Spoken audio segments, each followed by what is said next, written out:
नमस्कार दोस्तों, हम आपके लिए बहुत सरल सवाल लाए हैं। कुछ बच्चों के कमेंट आए थे इस सवाल के लिए, इसीलिए इस सवाल को लगवा रहे हैं। देखिए सवाल तीसरे सेट का 2 का चाह है। कह रहा है निम्नलिखित बारंबारता सारणी से बहुलक ज्ञात कीजिए। और ये सारणी दी हुई है, वर्ग अंतराल है ऊपर और नीचे बारंबारता है। तो बहुलक का हम नियम बता दें आपको। जिस सबसे पहले देखो बारंबारता सबसे बड़ी कौन सी है। तो सबसे बड़ी बारंबारता यहाँ पे है 12, ठीक है ना। तो यहाँ पे 12 है, तो बस सवाल लगाना चालू कर दो। तो सीधे सीधे अब देखो सारणी बनी हुई है तो सीधे हल ही कर देते हैं। तो क्या होगा, यहाँ पर क्या लिखेंगे, यहाँ पर सबसे अधिक बारंबारता, सबसे अधिकतम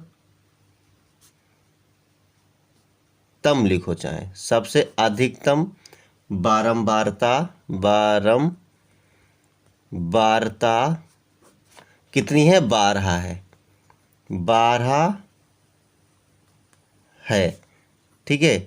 जिसका वर्ग अंतराल, जिसका वर्ग अंतराल कौन सा है, ये 12 हो गई सबसे अधिक।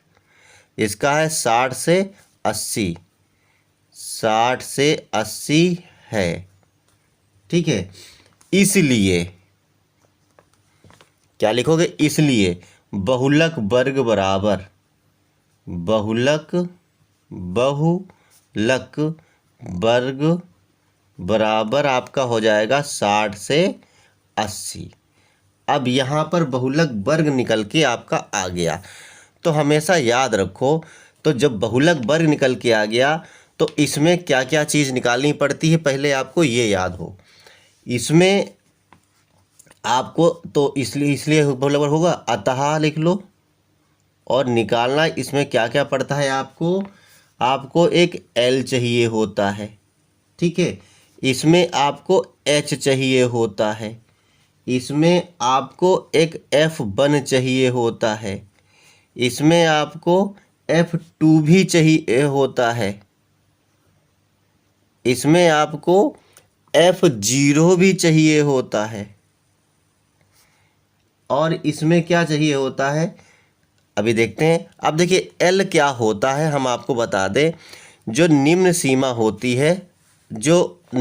होती बहुलक वर्ग की, वही होती है L। जैसे इसमें क्या है, इसमें 60 है आपका L, तो L कितना हो गया आपका, 60 हो गया, ठीक है।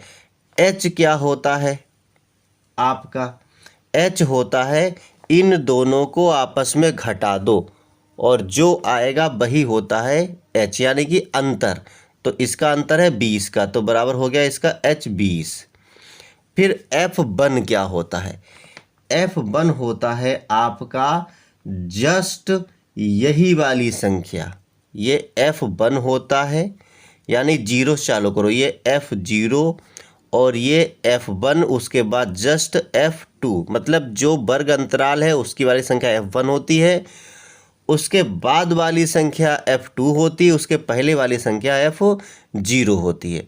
तो यानी कि F0 आपका F1 आपका कितना हो जाएगा, F1 आपकी रियल बारंबारता यानी कि 12 ही है, F0 जस्ट उसके पहले वाली यानी कि 10 है, यानी F2 सॉरी F0 तो यहाँ लिखा हुआ है, अरे F0 ये 10 ये है, ये F2 यहाँ पे लिखा हुआ है, F2 जस्ट बाद वाला यानी 6 होगा, क्या होगा, 6 होगा, ठीक है। ये सारे हो गए।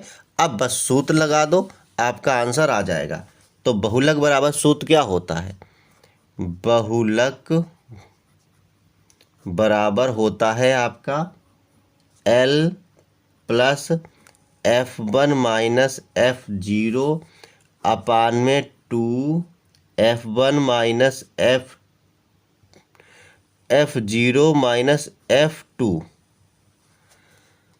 आगे पीछे इसको कर लोगे तब भी कोई फर्क नहीं पड़ेगा। गुणे में H भी होता है भाई, इसको मत भूलना, पहले शायद हम भूल गए थे। चलिए ठीक है।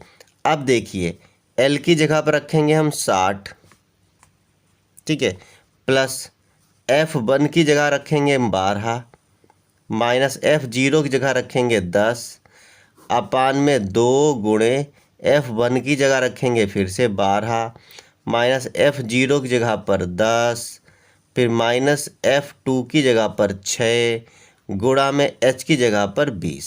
हाँ, पूरा सवाल हो गया, नहीं कुछ नहीं छूटा।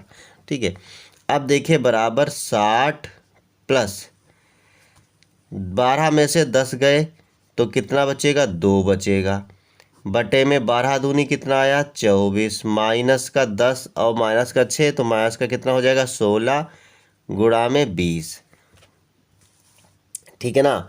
अब देखिए 60 ऐसे ही हो गया प्लस, अरे चाहो 20 दूनी 40 कर लो, 40 ही होता है, बटे में घटाओगे तो कितना आएगा 8, और जब 8 से अब 40 को भाग करो तो 8 पंचे कितना हो जाएगा 40 हो जाएगा, यानी कि 60 प्लस इधर 5 बचा तो बराबर कितना आ गया आपका, बराबर में आ गया 65, और इसको साथ में लिख सकते हो अतः बहुलक